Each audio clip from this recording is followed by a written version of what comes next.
thing. Anyway, I'm not really a sound guy, as you can probably notice. Duncan, that chair is letting light into the room. Oh no. There's a crack. Look at my crack. Chair crack. All right, we good? Yeah. I like big butts, and I cannot lie. You other brothers can't deny. It's you and that G you're wearing. I'm hooked. I can't stop staring. I want to get Witcher and take your picture. My homeboys tried to warn me, but that butt you've got makes me so horny. Hello everyone, welcome back to Val Verde Broadcasting and It Ain't Broke, an unpopular show on a popular channel presented by wankers. I'm wanker number one, Richard Jackson, and I'm joined today by Liam Taylor from the Conversation Hat podcast. I'm also known to touch myself. I didn't feel like I had license to call you a wanker yet. Yes, first time. We'll see. Liam, weirdly, we are based very close by to each other, which is less than a mile. Which so is weird. Fucking great, because I've done collaboration with other people where I've travelled all over, and you contacted me a while ago, so I was on the Conversation App podcast, which I'll put a link to below. Big up. And you were just like, yeah, I live really close. So it's just one evening, I just walked down there, did it, and came back. It was fucking brilliant. So that's the kind of collaboration we like. Cambridge is weird like that. It's considering the stuff that Cambridge is known for. Here's a tangent before we even get into it. Cambridge is known for as like a tourist hub spot, the universities and all of that, but actually there's a lot of creative people that live basically next to each other. So once you like start scratching the surface, everyone knows everyone and you all live within like the same mile radius. Cambridge is a suburb of the capital of Val Verde.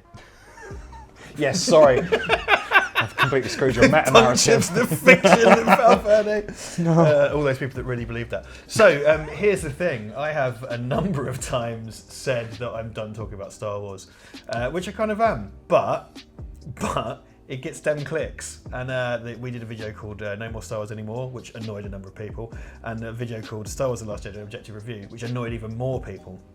So Liam suggested that we do a general talk about the Star Wars sequel trilogy that's just concluded. I, of course, reviewed The Last Jedi recently on my own, which you can find on this very channel. I will say that something that I've just realised in the last few minutes is that Liam is generally quite positive about these films, and I think that's a good thing because my view of them has been less so. So it'd be interesting to get someone. I know a lot of people are quite frustrated with my not liking of Star Wars. Yeah. So we've got Liam here to talk about that. So what we're kind of really talking about here is the acquisition of Star Wars and Lucasfilm by Disney, The Force Awakens, which kicked that off. Yep. And obviously the two films that followed in the trilogy that's now concluded. So, as the arbiter of Star Wars, do you want to give me what's your line of thought here? What are you saying? Star Wars is kids' films. Everybody hates you already, mate. That is the and I'm on your side. That's the thing as well. Star Wars is for kids. Like the early films, I encountered them as kids in like somewhere in the 90s. I was a kid. Most people that were kids when it released were not kids, but that's not the point. It appeals to me because it's furry dudes in space with like slicey sabers poking each other in the head. Sometimes people vanish, sometimes people have lightning, and a whole fantastical sci-fi world built up around that. That's for kids. And then George Lucas made another 3 films intending them to be for kids, and they were kind of crappy. The middle trilogy, which was the first ones. Oh, the timeline's all the screwy. prequels. You're referring, of course, to the prequels. The prequel film. I mean, yes. To sort of come back round to that, Star Wars is for kids. Yeah, man. And there's nothing wrong with that. Yep. People hate the phrase space wizards, which encourages me to use it even more. It's fucking space wizards. It is. It's magic. You know, it's about magic. It's about. There's lots of explanations for it. But it's a high fantasy space opera, and it's about knights and wizards and dark lords and all of that stuff. You've got Space Jesus, you've got Space Hitler, they're all there. They're all there. All the Bible characters. Having a fucking weird tea party. Yeah, man. It's fucking great. we know like reincarnation myths and stuff, and there's kind of little bits of, let's say, Buddhism and Christianity and stuff, and it's all kind of rolled into one. And that in itself is a broad pastiche of kind of the old Flash Gordon serials and stuff. Totally. That's what George Lucas wanted to make. Yeah. I think my view of it, and it's not a particularly radical view of the Star Wars films, is that George Lucas, and he himself will tell you this, was better as kind of like a story leader, as kind of shepherd, like an exec producer, and then he kind of shepherded through those films and got the story done. And with different filmmakers, that being Lawrence Kasdan or for example, Irvin Kershner, and writers, directors, stuff around him, they created these strong series of things. When he did the prequels, he didn't want to do them. Yes. He approached a bunch of other directors, he ended up doing it himself. They are ostensibly aimed at kids, but are quite densely sort of about political machinations and stuff like that. And which is weird. Like, so it feels like a kid's film. Like all the puppets, it's very colourful. It's very fresh and kind of saturated colours there. But like, it's about a trade war. So it looks like a kid's film, but it's like really difficult to follow. And I rewatched them quite recently, and I was like, of all the Star Wars films, I don't understand how these were the ones that at any point captured my imagination, and I enjoyed watching them, because I do not understand as an adult what's going on. And as a kid, you can get away with that if it's shiny and there's laser swords and space Jesus, whatever, space wizards. But like as a grown-up, though, the prequel trilogy doesn't make a damn bit of sense. I think it's a shame, because we need to get off these really, because we're ostensibly talking about the other trilogy. But I think fundamentally, the let's say Palpatine's plot, the Rise of Empire, it's a really compelling story, because at the heart of it you have essentially the Messiah is turned to evil. Yep. But beyond that, we always sort of imagined what the war would be like, and it was actually that he was playing both sides, and he was able to manipulate both sides to cause them to destroy themselves. And then, because I never expected watching those that actually the Empire essentially was the Republic. He transformed it from and that's the problem. There's a bit too much focus on the administrative elements of turning a democratic society to fascism or whatever, but I never anticipated it would be that. No. Right, so that's kind of good, and I think it's what it chose to focus on. I think maybe if we'd met Anakin as an adult, and then had a kind of more condensed timeline, let's say, 3 films across that. I don't know. I mean, George Lucas isn't particularly gifted, I think, in terms of directing actors or writing dialogue. No. That seems to be the problem. Yeah. So to bring that back round to the sequel trilogy, and there is something to be said here, a lot of what happened to Star Wars is Star Wars was vexed by these prequels. We've come into a time now where there's a bunch of people who were kids when they came out, and they love them and vociferously defend them. Good for you, they're boring as shit. Fine, you're wrong. Yes. Just don't put the video on Reddit. You'll be fine. Yes, exactly. I'm sure there's going to be lots of fun threads. The sequel trilogy went out of its way to not be like the prequels. Yeah. So the sequel trilogy, from the get-go, the prequel trilogy taking place in kind of and the visual metaphor of storytelling is there. It takes place in more idyllic times, so it features more idyllic locales and art design. Everything is new and shiny. Whereas in the original Star Wars films, the episode 4, 5 and 6, they are used and dirty. So this has to go back to the used and dirty aesthetic. Regardless of the story it's telling, it has to say to you, don't worry, everything's rusty again like you remember. Here's Han Solo like you remember. Here's the entire plot of the first Star Wars film as you remember. Very heavy-handed kind of fan service. You like that movie? Well, you've got that movie. Remember stuff? I remember stuff. It's like, hey, I think you'd like Star Wars. You kids like Star Wars. Hey, The Force Awakens, right? I think what The Force Awakens does do very well is capture the energy of the original Star Wars films, because that's what's lacking from the prequels. What I liked the most about the Star Wars films is the sense of camaraderie and friendship and the emotional links between those characters. The big three of Han, Luke and Leia, they have this really wonderful, energetic friendship, and all the tangential characters that come in, it's all kind of zippy and quippy, and there's a broader story, and that energy is there in The Force Awakens. It's not there. As Red Letter Media pointed out, the prequels is full of people telling you what great friends they are, but you never actually see them. So it's sort of walking down corridors going like, we are such good friends. I know. Like, remember when we had that adventure? Yeah, that was brilliant. Let's not show that though. No. And then just walking. So The Force Awakens had that. Right? And I think it captured that nicely. And it's such a retread of the original Star Wars. Oh, it is. Very nearly beat for beat. But I think when it came out, when it was announced that Abrams was doing these new 3 films, I was kind of in a place where I was like, initially I was like, oh, you're ruining Star Wars, please don't ruin it again. But then actually when you started seeing the trailers, like, got really hyped up, and actually I was perfectly happy watching a reskinned A New Hope. Fine, do not care. Like, that was, maybe I'm really easy to please with films, I don't know, but like, that was enough. Like, to keep me excited and to keep me wanting to see the next ones. And it was a super heavy-handed way of Abrams going, this is going to be like the original trilogy, not like the prequel trilogy. And it's about capturing that energy, mate. Yeah, totally. And that was just keeping the enthusiasm up for everyone else for the next two movies, whether or not that lasted past the second of this trilogy, whatever. And actually the excitement for the other stories like the Han Solo movie and Rebel One, which I maybe enjoyed them more than I like this main Rogue trilogy. One is my favourite new Star Wars thing. Yeah, I might be with you there. I mean, and it's kind of a mess, but I find it really watchable and sort of quite like it. Because this is, like I was saying when I was rewatching the prequel trilogy, there's so many words around this, I'm going to get so lost. When I rewatched the prequel trilogy, I got lost because there is not really any good plot there, there's no character development. But then when I rewatched the original trilogy, 4, 5, 6, there's so much in there that just hadn't occurred to me as a kid. Like as a kid I was distracted by shiny lights and space Jesus, space wizards.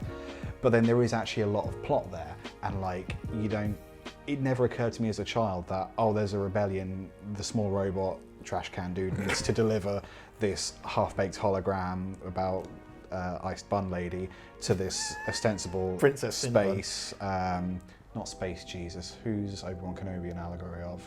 Space Moses. Space Moses. No. I don't know either. Whatever. Well, he knows the rules of the Jedi, so Space Moses. No, yeah, true.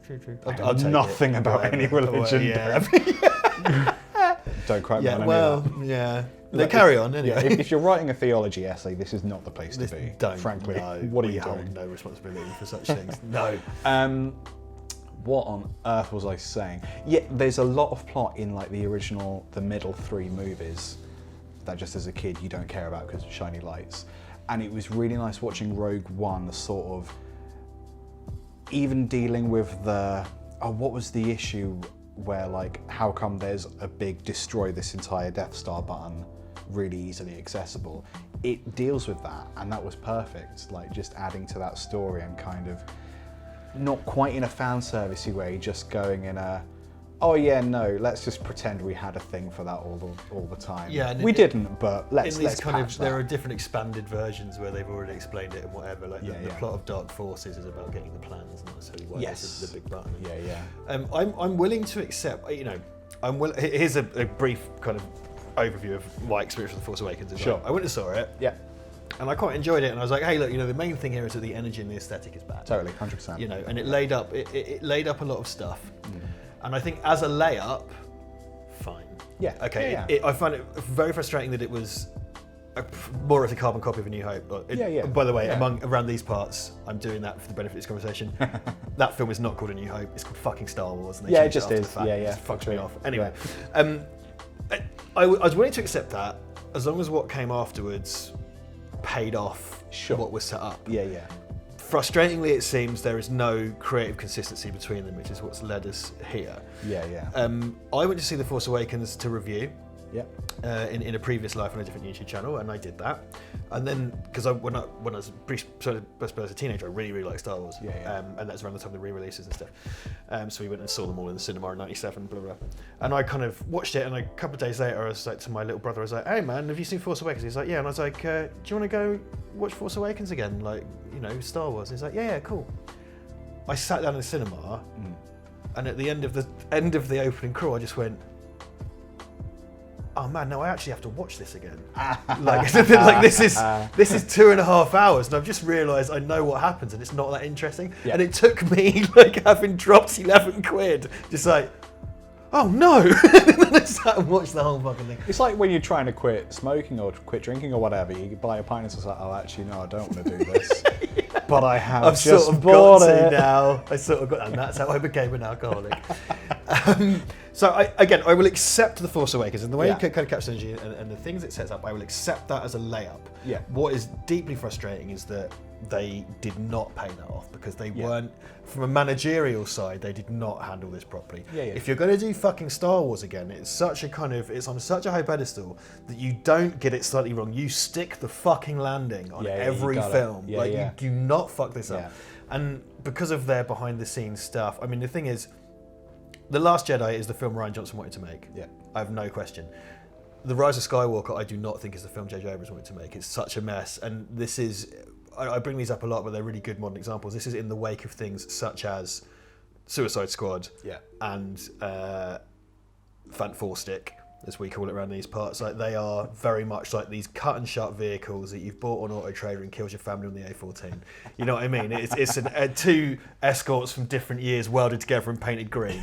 That's being kind. That's a kind assessment of the Rise of Skywalker. And the stuff like in The Force Awakens, it's like, when did you get Luke's lightsaber? It's like, a good question for another time. What I thought was, I'm going to find out this really cool mystery in the space of these 3 films. What that actually means is, we fucked up, didn't put that in any of them, so it will be in a book in 7 years. Yeah. And it's like, and then in 42 years' time, those books will not be canon. Oh God! For the new movies. When it gets bought by, well, you know, when Logan Paul's president, it's going to be bought by fucking. Yeah, when Logan Paul's president and Disney's been bought by Twitch, that's when, and before you know it, there'll be a CGI reanimated corpse of Daisy Ridley because she died tragically, much like fucking Princess Leia, what's her name?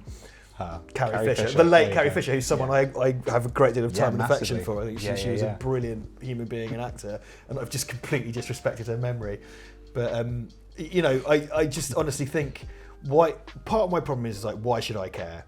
Right. Because fundamentally, and I've said this before, there wasn't any story. Yeah. Disney wanted to get into the Star Wars business, so they bought Star Wars. So there was no story. There was arguably, regardless of how they turned out, there was a prequel story to be told. I don't really like how they turned out, but there was a story. There was no story, so they've had to pull things out of their arsehole.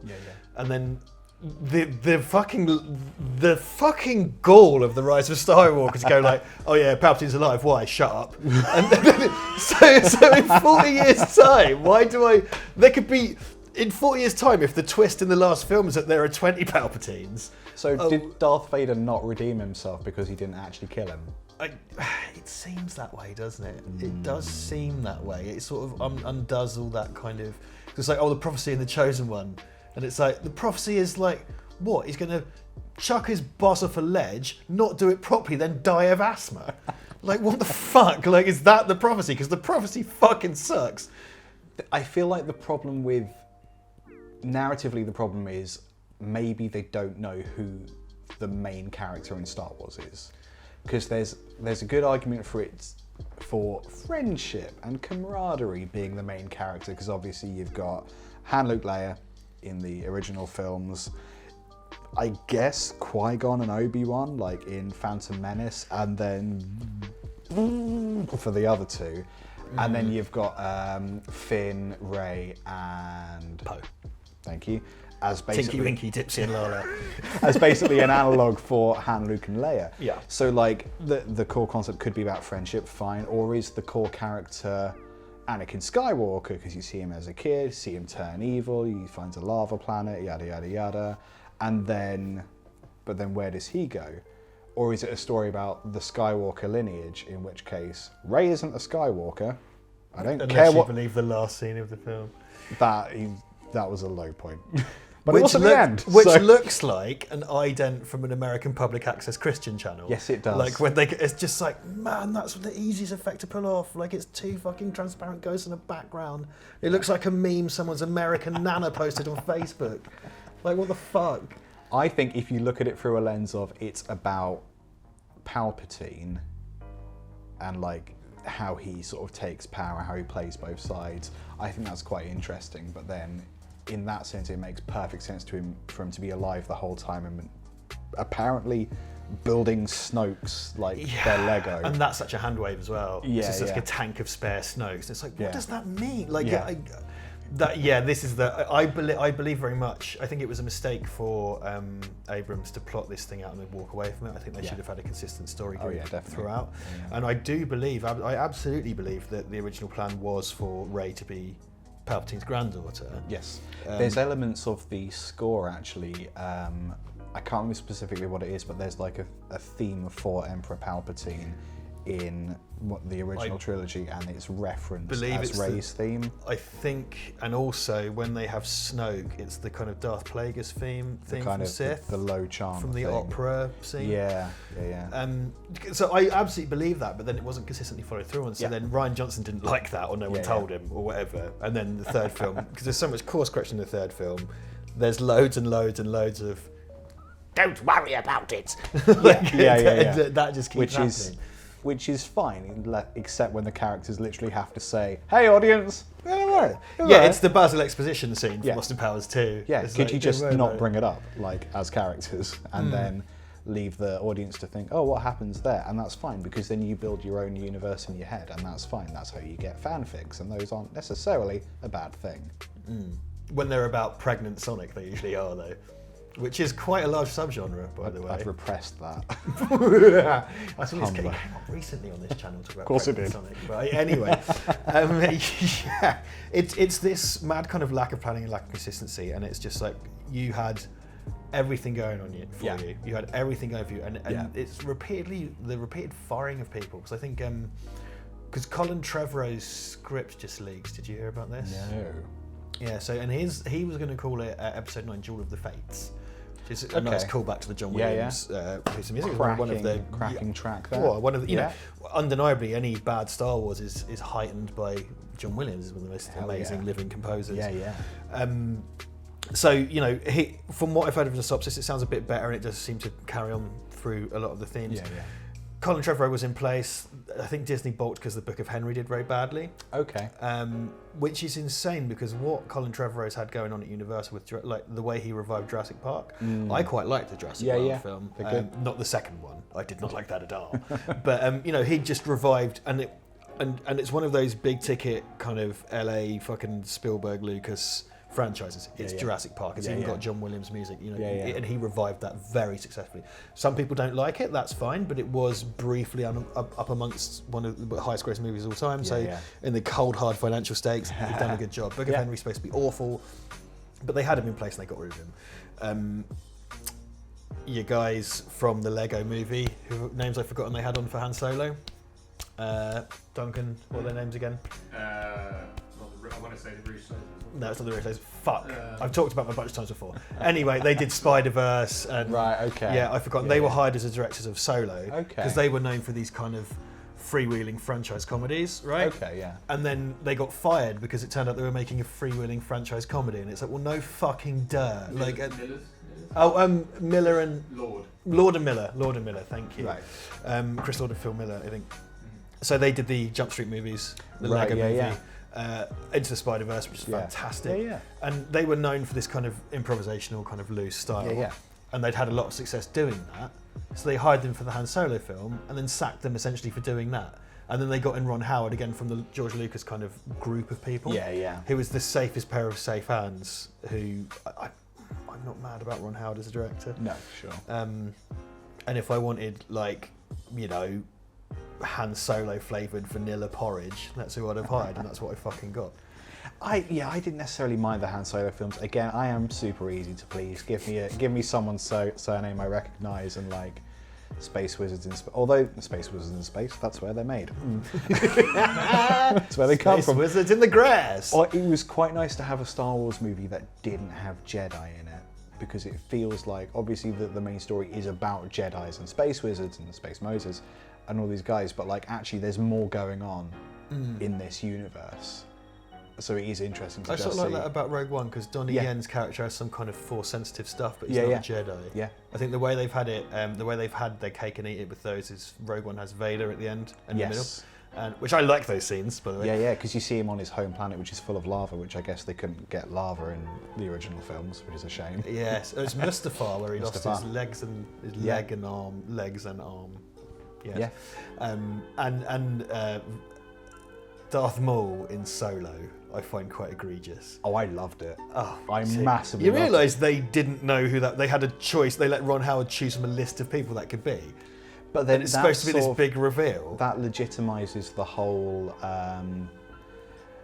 extended universe Darth Maul as a crime boss thing. Fine. Save it for the Mandalorian. I'll tell you what else annoyed me as well, is that he had to stand up and turn his lightsaber on in case we didn't know who it was. He gets like robot legs. Huh?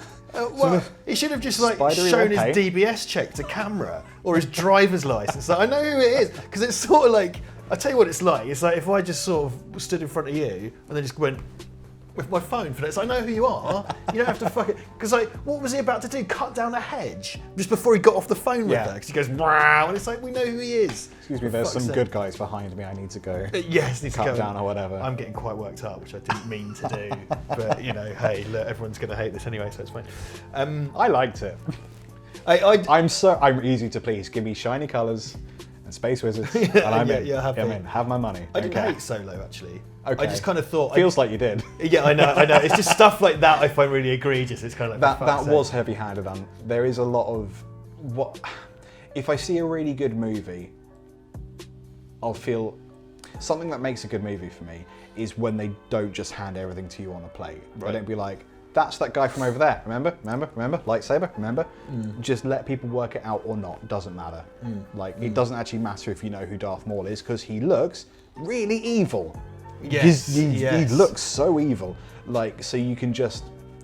Well, I've brought this up before. Did you ever hear Peter Serafinowicz talking about working on Star Wars prequels? Because you know he's the voice of Darth Maul. Yeah. And he did actually had him in to record his lines for this film. Okay. And they replaced him with, I think, Sam Witwer has been playing Maul in all other stuff, and they replaced him with Sam Witwer, and apparently Serafinowicz, we didn't find out till after the fact. Oh, no. But I've brought this up time and time again on this channel, but it's a funny story. Serafinowicz, I think, was on Adam Buxton, or maybe Richard Herring talking about this. Oh, yeah. And like he saw the designs for Darth Maul, which is just a fucking devil. Like it's not very subtle, but fine. And he was trying to kind of get in the zone to how he would voice this character. Yeah. And he said, he was really excited to be working with George Lucas. And he's like, oh, I'm gonna get a note of George. He goes like, so what do you think for this character? I'm trying to work out my performance. You know, how should I approach him? And apparently George Lucas said, make him sound evil. And that was the... I do kind of wonder sometimes. I think George Lucas... I mean, he's not wrong. He's not wrong. It's a bit broad. It's a touch broad. I sometimes wonder if George Lucas views actors as kind of meat marionettes that should just come out and, you know what I mean? Bless him, Boris Johnson's evil, but he wouldn't work as the voice of Darth Maul, would he? I'd watch it. I would absolutely watch it. Space Wizard, Boris Johnson voicing Darth Maul. I'd quite happily just sort of populate the Star Wars movies with the current House of Parliament and Lords. Just make a really bizarre, wonky... You got to write that down, mail it to yourself, so it's yours. Yes, it's mine, exactly, yeah. Put a stamp on that shit, motherfucker. Anyway, the Star Wars sequel trilogy. I think Rogue One and Solo are both films where Gareth Edwards, it got very cordial, but it sounds as if he was replaced and they reconfigured that film, which I think still works. Solo had a very public kind of, seems like they had to eat shit on that because it pretty much cost twice what it should do because they had to do all the reshoots, and then it was the lowest performing Star Wars film ever, I think, which still made a ton of money, but it was like something up in the high 700 millions instead of $1 billion, which is a grotesque amount of money. You've still done okay. You've still done all right. And then with this one, I mean, it would appear for Rise of Skywalker that there are different cuts in contention, and I'm sure we'll find out about this in the fullness of time, but it seems that Bob Iger had his own ideas of how it was meant to be cut, and Abrams had another. Okay. So it's quite extensively reconfigured. Yeah, because I think the thing with Abrams you see a lot is that Abrams directed it, right? Yes, he did. Just so I get the cast in the right place. And it was co-written with Chris Terrio, who has done a bunch of, including Batman vs Superman and Justice League. Abrams' problem seems to be he's really good at like action sequences and like individual standalone scenes, but he's not good at like developing characters at all. So you have a lot of things that happen, so you got to do the next thing, and then something happens and you got to go to the next thing, and it's over there and over there. But like at no point do you really learn why these characters are doing anything, or what really they want. Like, you try and tell me Rey's ambition for those 3 films. What does she want? She wants to, I guess, know who her parents are. Sort of, but she's not like yammering on about that. That's removed in the second film and then reinstalled in the third film, and you've got this breakneck kind of, and it still doesn't necessarily. Those are things happening to her and around her. Yeah, exactly, and like she seems to have no agency. So it's like as a bunch of action shots is pretty good. All of them really, because like what's Finn's? you know, to not be a stormtrooper and maybe be in love with Rey or something, I guess. Because like by the third, they do him such a disservice by the third movie because he's just running around shouting Rey all the time, and he spends like quite most of the second one in it. Back to jumpsuit thing, doesn't he? Oh he does. He's recovering from.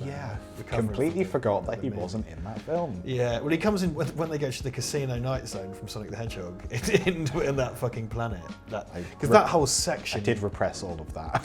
This is my thing. My thing with the Last Jedi in particular is that I don't like hate it. I'm not offended by it because it seems to be if you give a film only 8 out of 10, that means you fucking hate it. You know what I mean? Like in the eyes of some. But if you give a film 2 out of 10, other people tell you that it means you love it, and you can't win. I just found it boring and frustrating and weirdly paced, and a lot of the time. Weirdly paced. Well, a lot of the defensive is it subverts your expectations, and it's like that is a concept. Yeah. It's not a good film. Yeah. It's just a concept. So subverting my expectations, that's all very good. But it doesn't therefore automatically make the film a satisfying watch. Him throwing away the lightsaber, all this stuff it does, all these swerves it makes, that's not inherently clever or entertaining. What could have been really good is like exploring this kind of dark side, light side problem. Like, you get the idea that Mark Hamill sort of realised, oh, actually, like going to an extreme in either way is like unpleasant and bad. Things will happen to either extreme. So actually, is there something in the centre somewhere? Which is sort of where I guess Qui-Gon Jinn lived. Like he wasn't fully light. He saw problems with the way that they built up this light side thing, but he wasn't evil. So he was kind of in this grey area. Grey Jedi for the extended universe fans. And I found it, okay, we're going full nerd here. When I started playing World of Warcraft, again for like the 5th time, and there's a lot of good versus bad, fantasy Christians versus crazy Void Lord things, and you're learning that actually if you're an extreme on either side, bad things will happen. So it feels like maybe there's some sort of political situation in the world I don't really know about, but if you're an extreme either way, bad things are going to happen. And I found it interesting that Warcraft reached that same conclusion around the same time that Star Wars seemed to bring that in as a theme, and then Luke Skywalker goes to the light side and saves his friends at the end, so I guess he wasn't really having a crisis after all. Well, that's the thing, isn't it? He just liked being around space puffins. People love to talk up. I love porgs. Fucking porgs and blue milk things. Do you know why they have the porgs? No. Because when they filmed on the island, they couldn't CGI out all the puffins, so they just put a spot of red on them. Oh, I see. Well, that's because that's Michael Skelligan Island, which is a very kind of sacred site to some, and it seems a Star Wars sheet just turned up and fucked it all up, which is cool. You know what's more important than kind of human heritage? Money. So Apparently. We've got lots of money and some fucking puffins. Again, these are all things that are they're strong concepts, and I think the idea. One thing I like conceptually again in The Last Jedi was that the whole thing has been about holding up the Jedi as this thing that has to be returned to, and perhaps this kind of bloated this institution, this religion should end because it's been ineffective and it's led to bad things, but then they just kind of throw that all out. Yeah. And you know what else? It's a weirdly paced film. I found it very, I'm not so bothered about, well, how come Rey can do this and the spaceships don't do that? I'm not as bothered about that. Yeah. It's more that it was a long, weirdly paced, uncharismatic film. Yeah, true. It doesn't, it's not essential for any film to follow the traditional structure of a not film. at all. It takes someone very skilled to not do that, I think. Rian Johnson is not Stanley Kubrick. No. and I think maybe the venue for examining a lot of the tension and the kind of core contradictions of the Star Wars movies probably isn't actually a Star Wars movie. Yeah. I don't think to have this big involved autopsy of what makes these things tick occur in the middle of a trilogy that serves a wider purpose. Yeah. If you want to do that, make a fan film or make something that has the trappings of Star Wars and use it to therefore analyse it that way. Because what you end up is a kind of, there's an old saying that I always get wrong, and it's like explaining a joke is like dissecting a frog. Right. At the end, you haven't learned anything new, and the frog is dead. Yeah. Star Wars: The Last Jedi. Yeah, sure. You know, because it all seems, and people have to talk how clever it is, and it's like, it really isn't. It's a bunch of good concepts, but good concepts do not a good film make. I really struggle to remember, as you were saying about pacing, I can't remember what order any of the events happen in. Like, why are they at that greyhound race? Why is that robot stealing coins? Why did Rey go to the Puffin Island? Why doesn't Mark Hamill want her there? Like, I can't put them in an order. Yeah. They just sort of happened, and like as standalone things, they're visually compelling and they're kind of fun.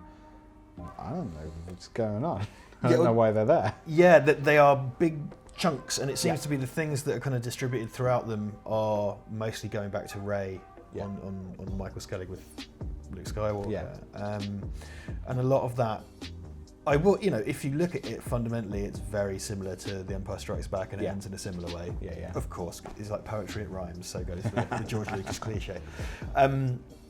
But, you know, it just doesn't hang together. Yeah. And it just feels long and boring. And I don't have, my bottom line with any of this stuff is, when I review movies, particularly new ones, particularly when I go to the cinema to watch them, my view is I really should be viewing this from the point of view that someone that's gone out on a Friday night and paid 10 quid for this, and I shouldn't necessarily have to know about the backstory. No, sure, what's next. If I'm bored, the film's not doing. If I'm bored or confused or annoyed, the film's not doing its job. Yeah, that's true. Because it's on no plane is that film offensive to me. It does not offend me in any way. Yeah. Except for that it's consuming my time. You know, it did distract me from my shoulder pain for like a good couple hours though, so let's give it that. Oh, crumbs, that's bleak. It is. Like, walk out the cinema, oh, it hurts again. I'm going to go back in. Go back. Just going to watch it again. Got this thing on my feet, can you? yeah. Oh God, I've got an anal fissure. I'm going to go again. Well, I went to see Rise of Skywalker on my birthday. Okay. To review for this channel, so I literally went to see it, and then I think I came here, filmed a review, and then very quickly had to go to the hospital, to the eye clinic actually, oddly enough. Okay. So I had a very fun birthday. Yeah, wow. And that was like 2.5 hours, and it was just like, oh, geez, this is a mess. You know, it was just a mess. Title's weird, because what's the purpose of her rising? Yeah, because she's buried the lightsabers and changed her surname, or gained a surname, I suppose. Like, so now what? I will say that these films, something you've just demonstrated to me is that these films have very vague titles that are all about sort of revealing a mystery. So, The Force Awakens, what does that mean? In the fullness of time, basically nothing. I thought it was meant to be that nobody had any contact with the Force for years and then it comes back. Not the case, it seems. It's still that sort of thing that just floats around. Just there. The Force Awakens in this one girl. Yeah. I guess. Yeah, because Kylo Ren's already running around and whatever. The Last Jedi. Oh, but who is the Last Jedi? Is it Luke or is it Rey? I don't know, both and neither. Yeah. Rise of Skywalker. Who is Skywalker? It's Rey, I guess. Yeah. You know, let's break down the titles. The Phantom Menace. Kind of vague, but it's Palpatine. I mean, I always thought as a kid it was Darth Maul. Okay. Because he seems to be like the central, like he's not poking things, making things happen in the shadows, but like he is scary looking. And like, that makes no sense, but like as a kid, it's like Phantom Menace, obvious evil guy, done. Well, we'll take that, right? Attack of the Clones. There are clones, and guess what they do? They attack, not the best title. Revenge of the Sith. Sith get revenge. Star Wars. Fucking Star Wars, mate. Star Wars. Empire Strikes Back. The Empire Strikes Back. Return of the Jedi. The Jedi Returns. Just one. Yeah. And then I'm getting nebulous by getting into titles, but you know, you get onto that. Force Awakens, I thought it was going to be this big mystery whereby the Force just hasn't worked since the end of the Jedi. That would have been dope. Well, that's what I thought. I thought what we were getting was the Force has just gone from the galaxy, and that's created a kind of balance. Like, maybe Palpatine having died, he was the ultimate evil was necessary for the sucked Force it into working. A vortex Yin or and yang. And then suddenly Trademark people start that. getting... Write it down. Post it to yourself. Yeah, post it to myself. Fuck's sake. And I kind of thought people start getting Force powers again, and that's what causes some kind of resurgence of an evil sort of Force. But no, and that's one of the really irritating things about the layup to the Force Awakens. Empire's back. Why? Shut up. and then throughout this whole trilogy, it's like, how far-reaching are they? Yeah. Like, what do they do? How does this work? Where were they? And then it gets worse in Rise of Skywalker. It's kind of like, oh yeah, Palpatine's had a load of fucking Death Eaters on a planet somewhere, and they've just been building this massive fleet, each one with the capability of a Death Star. It's just like, fucking Christ, like this is... You know what it's like? You know when your friend's toddler is at a fucking barbecue and they just make up a story and they won't shut up, but everyone's too polite to tell it to shut up? That is the new Star Wars. It's a bit, movies. yeah. There is elements of that. How did you feel about the Palpatine is back reveal? Because they sort of had his voice in the trailers, so you knew there would be some element of him there. And then, like, was it basically the first sequence? Oh yeah, no, he's totally alive. Yeah. Guess who's the bad guy for the film? And is that another thing I found quite frustrating about that is because firstly, no explanation. There's one line kind of saying like, yeah, whatever. It's happened But before. it's just pulled from like episode 2 or something. Yeah. Yeah, it's absolutely. Plagueis the Wise has the ability to. When he's not knocking people up with his magic. Yeah. One of the big crimes of the Rise of Skywalker, in my view, was that one of the best things about the prequel trilogy was Ian McDiarmid. Oh yeah. He's a tremendous actor, and all of those scenes, and some of this stuff, like I think in the prequel trilogy, if I was going to name stuff I like, it's mostly him, and like he's really captivating in like the opera scene and stuff, and he gets these great wordy things, and he's only really in, if you don't count the kind of reject versions, he's only really in Return of the Jedi from the original films. Really great in that quite small role, but you get the impression that he's in charge, and again, it's really kind of captivating and it's quite sort of controlled. When they bring him back in this, they make him sort of look like a zombie. Yeah. And he was already fucked up. Yeah. But they light him with all these light. They light him in a really kind of needlessly dramatic way. Yeah. And basically all his dialogue is like having to repurpose into another body has somehow made him turn crazy, and he's just this cantankerous old dude surrounded by several million admin staff in clothes. Several million admin? Yeah, exactly. The HR. Who, I want to know who they are. The HR for this new empire. Yeah, is I guess off so. The fucking scale. You got to stop throwing people. Like, you got to stop shooting people. They probably got them all from Reed. Yeah. Just put their CVs on Reed, and then it's like, yeah, come on. Something that occurs to me. Right, Rey is Palpatine's granddaughter. So that means that Palpatine had to have... Palpatine fucks, yo! Yeah, did he have to force himself on someone? Well, I don't know. Here's the thing, we already... Yeah, thank you. Sorry, took a while. I had that in my pocket for like 20 minutes. Did he have to force himself on someone? Well, here's the thing. I feel bad. Palpatine's granddaughter didn't know he had kids, didn't know he had grandkids. Apparently he does. Yeah. And you see them in one scene going like, oh no, don't murder me. Oh, we will though. I wish I wasn't evil in my blood. Yeah, oh, God.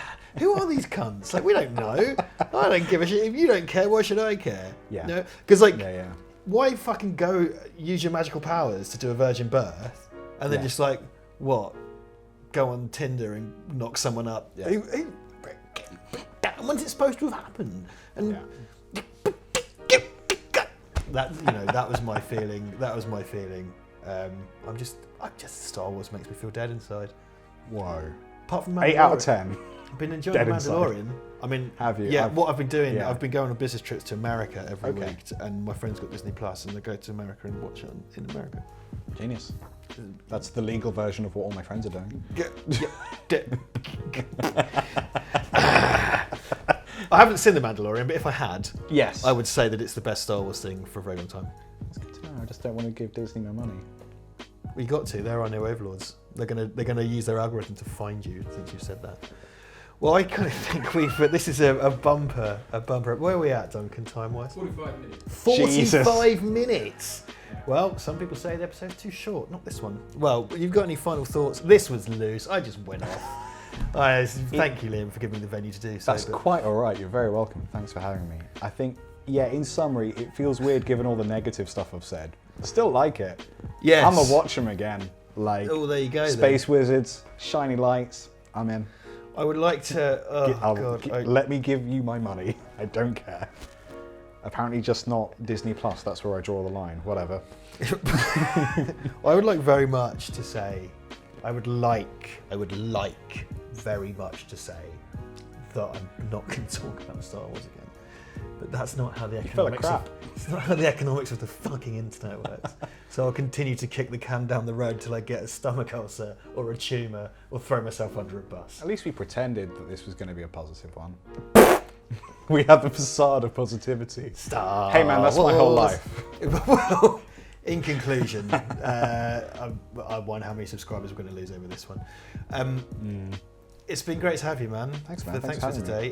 Can you just tell us a little bit about the Conversation App podcast and where we can find you and stuff? Hells yeah. We are all over the place. So the Conversation App podcast, we had Richard on as a guest recently, a very fun episode. You talk about pooping in Peru, and that's the episode title. Me, my co-host Ben, we pull questions out of a hat, we answer them. Questions are stupid. That's the whole point of the show. It's nerdy, it's weird, it's viciously dark in places. All the podcasts are up on Spotify, Podbean, Stitcher, Apple Podcasts, basically wherever you get podcasts. And then we do monthly live streams on YouTube as well. You're going to give us links. I know you're going to give us links. I am. It's a pretty good show. Well, there you go. Yeah. It was fun. It was fun to do. I know some of you go checked it out, so go give that a look. Yeah. We're in the usual place. You know, it's all down there. I talk it up, but you know where to find it. You know where it is. You probably know already. If you've wandered in off the internet, you like Star Wars and you really hate me now, you would have commented in the first 5 minutes. So that's done. But thanks for sticking around to the end. But they might like me. They might like Liam. Yeah, they probably will like him more than me. Look at this. He's got enough hair to make up for my lack of it. You know. That's it. We're done. Goodbye. Support your 7th or 8th favourite YouTube channel by buying crap, tat, junk, hogwash and filth at redbubble.com/people/Val Verde Shop.